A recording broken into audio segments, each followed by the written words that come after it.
What is up, everybody? It's Kelpsy, and I'm back with my PvP Stamina Dragon Knight. Now, this Dragon Knight's been a lot of fun. I've always found the Dragon Knight, it's a little bit harder to get used to in PvP compared to some of the other classes, especially compared to Nightblade and Sorcerer right now, but it is still a lot of fun, and when you get used to it, people just get confused because you don't see people mastering the Dragon Knight a lot anymore, so you just become a dominant force. So let's get into it so I can show you guys what I'm running. So I'm an Imperial, and I'm using that for the toughness and the reduced spell cost. I have 10 health and 54 stamina. That has us sitting just under 32,000 health, just around 30,000 stamina. This keeps us in the fight longer. We do have a few uses for magic, so that we need that to be around 17,000 or higher. That's why we're using the food that we're using. Our spell and weapon damage is sitting just under 4,000 unbuffed. We've got decently high resistances. We're running the Thief Mundus, and we're using Bewitched Sugar Skulls, and again, this is so that we can get all those stats up. Now for our skills on our main hand, we are running, as you can see, a two-handed weapon, so we are using Rally, Fossilize, Wrecking Blow, Executioner, Camouflage Hunter, and then Take Flight. Now Take Flight, it doesn't need to be Take Flight, it can be the other morphs you get the damage shield, but with this build I'm really using this as a way to get a lot of damage fast, so I'm using the Take Flight morph. And of course with this build we are using this as our spammable, this as an execute, so you start using this as a spammable once they're below 50% health. You keep this up at all times so that you get that major brutality and sorcery, and it gives us minor endurance, and especially this also is a heal, and it's a very big heal because it's 3,900 with 15% extra every second it's up to 300%. So if you let it time out, this is a monstrous heal, and it's great to have, especially since you don't have to recast it to get it. Now for our back bar, I am running Cauterize, I'm running Coagulating Blood, Noxious Breath, Fragmented Shield, Hardened Armor, and Corrosive Armor. Now, Fragmented Shield isn't required, but I'm using it to get the major mending. This we are using strictly for the DOT it puts on them, but especially for the major breach so we can do more damage. This is a heal over time, and it gives us major prophecy and savagery if it's on either bar, so that helps a lot. This is just a fantastic heal. Heals us for 9,200, increasing up to 50% based on our missing health, so it's just a massive immediate heal, and it gives us major fortitude, increasing our health recovery by 30% for 20 seconds. And then this makes us tankier, and it does damage back, so it's nice. Oh, and then this is our back bar alt. This doesn't have to be Corrosive Armor. It can be, since we're using Sword and Board on back, you could use Spell Wall. I just like using Corrosive Armor because a lot of times you're up on them, I have them stunned, or I'm chasing them down, and this just adds another damage tick on top of what we were doing, and I think it's fun. Oh, and while this is active, this ability and your direct damage attacks ignore enemy physical and spell resistance, but you cannot regen any ultimate. So when you pop this, you are going straight through the tankiness that's the current meta. So this is just dirty. So when you pop this in Battlegrounds or in Cyrodiil or in a duel, you're going to eat through their health because all of their resistances aren't going to matter. And you'll see how we're gonna set everything else up, and you'll see how crazy that'll be. So let's get into our champion points.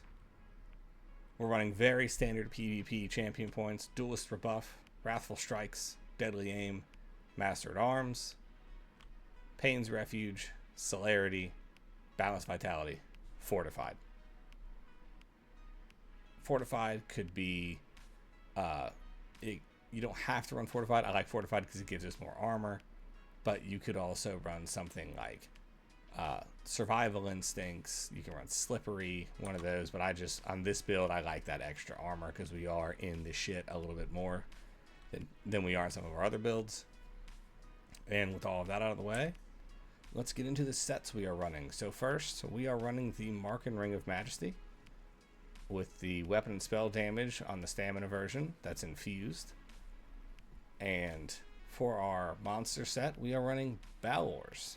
I am running a medium head, light shoulders, both in divines. They don't have to be divines, I just have them in divines. And then we are running a one piece of the trainee chest. This could also be Druid's Braid. It gives this same bonus, but I have a tri-stat enchantment on this with a reinforced. And then we are running Essence Thief, hands and legs, along with Clever Alchemist belt and boots. I have medium, medium, medium, and then heavy feet, heavy chest. So we are running 4 medium, 1 light, 2 heavy. We are running the Essence Thief necklace, Clever Alchemist ring, and this keeps it so that our front bar has up our Essence Thief, and then our back bar has up Clever Alchemist. And it's very simple. When you're fighting, you have out this. When you want to buff up, you switch to your back bar. You pop your potion. You put your damage adders on, and then you switch back.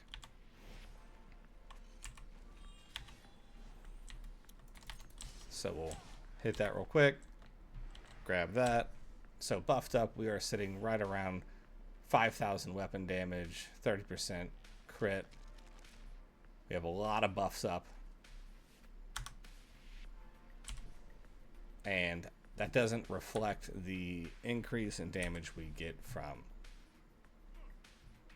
our Essence Thief. So Essence Thief, as you've seen, when you hit something, dealing damage with a light or heavy attack draws essence from the enemy that pulls near them for 5 seconds. That's that glowing green dot.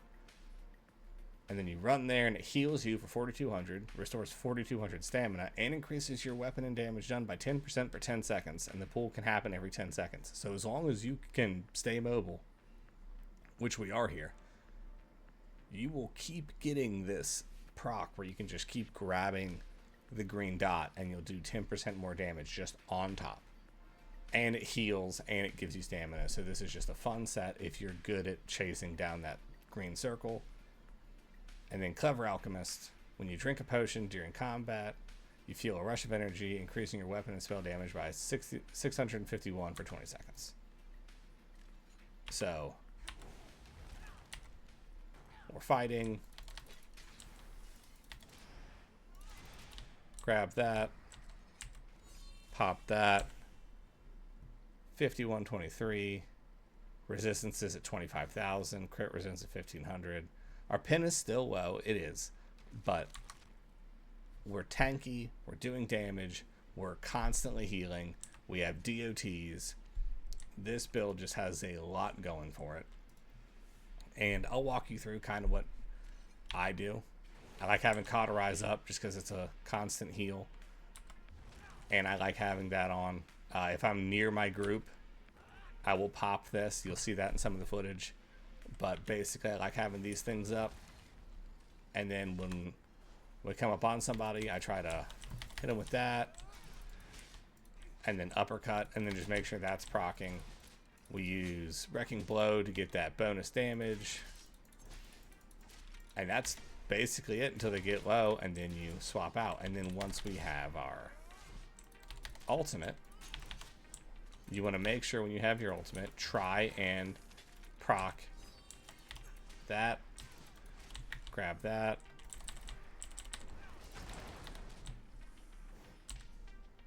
and now we're at 6,000 weapon damage. And that's not even with a full ultimate, because of course Battle Wars, when you use the ultimate ability, you gain weapon and spell damage equal to the amount of total ultimate consumed, and physical and spell penetration equal to 23 times the amount for 12 seconds.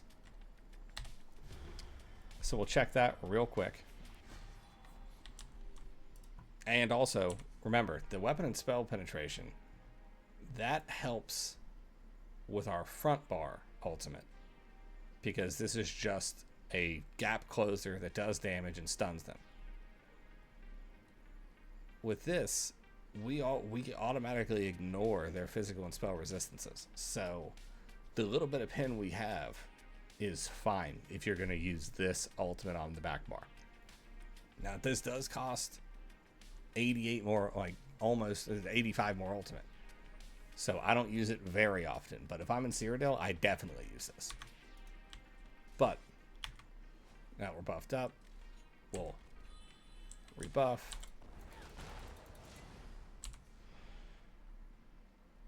Yeah, pen at 12,200 if you hit it with a full ult. So the pin's good if you want pin with an ultimate. Again, if you use the back bar ultimate, you don't have to worry about the pin because you ignore all their resistances anyways, and you're just going to benefit from that massive increase of weapon and spell damage. So it's a fun build. There's a lot of different ways to do it. I did mess around with, instead of running Wrecking Blow and Executioner, I was using the other morph that sets them off balance, and then I was using Flame Lash. This doesn't do as much damage at the top end of Executioner, but it does consistent damage because you don't have to wait for them to be low. So if you want to do more of a hybrid build and put more stats into Magicka, you can use the other form of it, which is Dizzying Swing, this skill, the uppercut. You use Dizzying Swing, which knocks them off balance, and it's a guaranteed knock off balance without the cooldown being active. And then you just whip the ever-living shit out of them, and you do... It costs half the Magicka, so it only costs 1,000 Magicka to cast, and it deals 10,000 flame damage and heals you for 9,000. So it makes you just a constant healing monstrosity, and then you just whip the living hell out of them.